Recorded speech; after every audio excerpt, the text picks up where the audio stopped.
मोदी जी के बारे में बात करेंगे। वो तो ऑलरेडी अडानी का मामला हो या अमेरिका का मामला हो या अंतर्राष्ट्रीय मामले हो, वो तो परेशानियों में तो घिरे हुए हैं।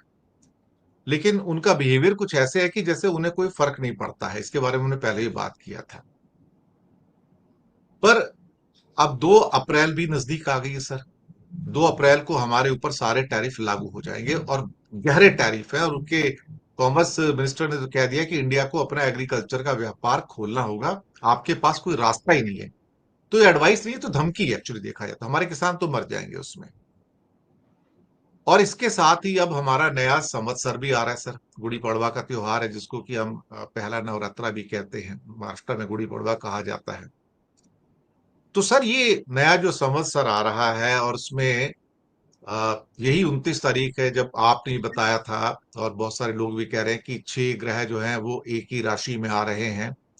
और तो यहां से जो नए संवत्सर में ये मोदी जी के लिए या फिर एनडीए के लिए, बीजेपी के लिए किस किस्म का ये रास्ता निकलता हुआ नजर नजर आ रहा है? क्या परेशानियां हो सकती हैं, और क्या विपक्ष के लिए कोई चांस हो सकता है? आपको क्या लगता है कि जो पॉलिटिकल सिनेरियो ये अभी नए संवत्सर में, और खास तौर से 29 के बाद, नया संवत्सर 1-2 दिन बाद आएगा उसके, तो क्या होने जा रहा है आपके हिसाब से? आपको क्या लगता है सर? सितारे क्या कहते हैं?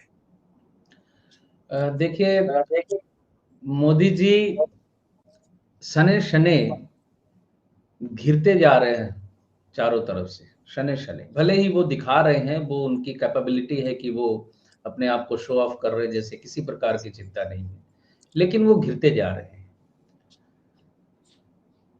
ये 9 जून 25 को जब इनकी यानी भाजपा की जो अंतर्दशा बदलने वाली है, जो केतु की अंतर्दशा शुरू होने वाली है, वो पार्टी यानी बीजेपी पार्टी के लिए अच्छी नहीं दिखती। 40 दिन का एक्सटेंशन नड्डा जी को मिला है। आप जरा देख लें, वो 40 दिन भी क्रॉस हो चुके होंगे। जून 9 जून तक अभी मार्च है ना, अप्रैल मई, तो 60 दिन हाथ में है। 40 की जगह 60 दिन निकल जाएंगे निश्चित तौर पे। 40 दिन के एक्सटेंशन के बाद नड्डा जी या अध्यक्ष को लेकर भी कुछ डिसीजन होगा, और वो परिवर्तन मई जून तक मुझे लगता है अब हो जाना है। अब वो टाले नहीं टलेगा। ये जो स्थितियां बिगड़ रही हैं, दूसरी बात है ये टैरिफ लग गया, और जो जिस तरफ आगे बढ़ रहे हैं, या ट्रंप ने जिस तरीके से गदा घुमाना शुरू किया है, ज्योतिषी दृष्टि से, आपने अभी गुड़ी पड़वा का नाम लिया, अग्रिम शुभकामनाएं मेरी तरफ से। लेकिन अगली 5-6 सालों में लोग लोग त्योहार कैसे मनाते हैं भूल जाएंगे। वही लोग मनाएंगे जो कैपेबल है। साधारण लोग तस्वीरों से ही अपना पेट भर लेंगे, क्योंकि 27-28 का जो स्पैन है ग्रह गोचर का, ये बहुत बड़ी अराजकता की तरफ बढ़ रहा है। सिर्फ भारतवर्ष के परिप्रेक्ष्य में नहीं, विश्व के परिप्रेक्ष्य में 27-28 का स्पैन जो है, ये एक बड़ी अराजकता की तरफ बढ़ रहा है। फूड क्राइसिस आ रहा है सामने, और वो ये टैरिफ के मामले से और कृषि की जो अवस्था है हमारे भारतवर्ष में, उसको ध्यान में रखते हुए देखें तो अब कुछ आश्चर्य नहीं लगता कि वाकई में ऐसी स्थिति हो जाएगी। क्योंकि महंगाई बिना ज्योतिष के बता दिख रहा है कि टैरिफ बढ़ने की वजह से महंगाई पे तो असर पड़ेगा। महंगाई बढ़ेगी, रोजमर्रा की चीजों की कीमतें बढ़ेंगी, और बहुत सी चीजों में परिवर्तन आएगा। 100 करोड़ लोग तो शॉपिंग नहीं कर पा रहे हैं ठीक से। 25 सर हजार जो महीने का। सर हाँ बोलो। मार्क फेबर, जो कि दुनिया के महान अर्थशास्त्री हैं, और उनकी सारी भविष्यवाणियां आज तक सही निकली।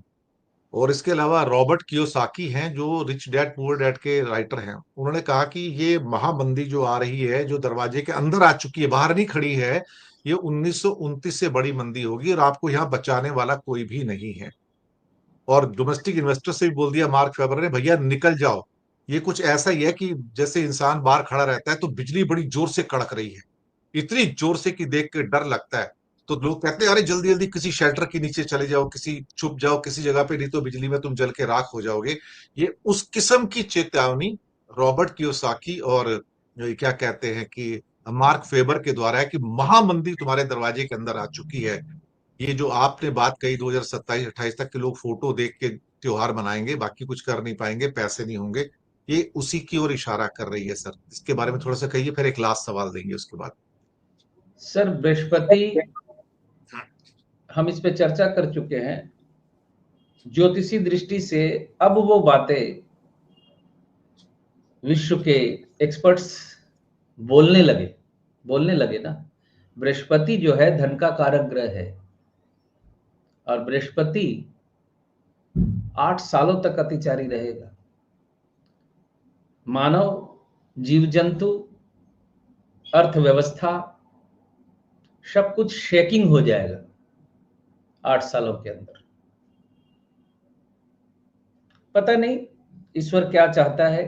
ग्रहों की स्थितियां जिस तरीके से बिगड़ी है, विशेष करके जून जुलाई तक तो बहुत बुरी स्थिति है ग्रहों की, क्योंकि शुक्र, मंगल, फिलहाल बुध भी बहुत बुरी स्थिति में है। मतलब अब हमेशा तो दिमाग में नहीं रहता लोगों के, लेकिन घटनाएं घट रही हैं उसी परिप्रेक्ष्य में। शुक्र बिगड़ा तो सुख का अभाव, आराम का अभाव, कंफर्ट का अभाव। कुंभ में आपने देख लिया कंफर्ट जोन। मंगल बिगड़ा, एंगर, लड़ाइयां। बुध बिगड़ा तो मिसकम्युनिकेशन, ट्रंप और जेलेस्की की लड़ाई देख लीजिए। ऐसा सिर्फ जेलेस्की के साथ ही नहीं, कईयों के साथ हुआ है। कईयों ने रिटेलेट किया, कईयों ने वापस उत्तर दिया। तो ये एक मिसकम्युनिकेशन भी चल रही है। 32 तक कई लोग कहेंगे मैं दोहरा रहा हूं, लेकिन 32 तक स्थिति बहुत बुरी है। बहुत बुरी है। एक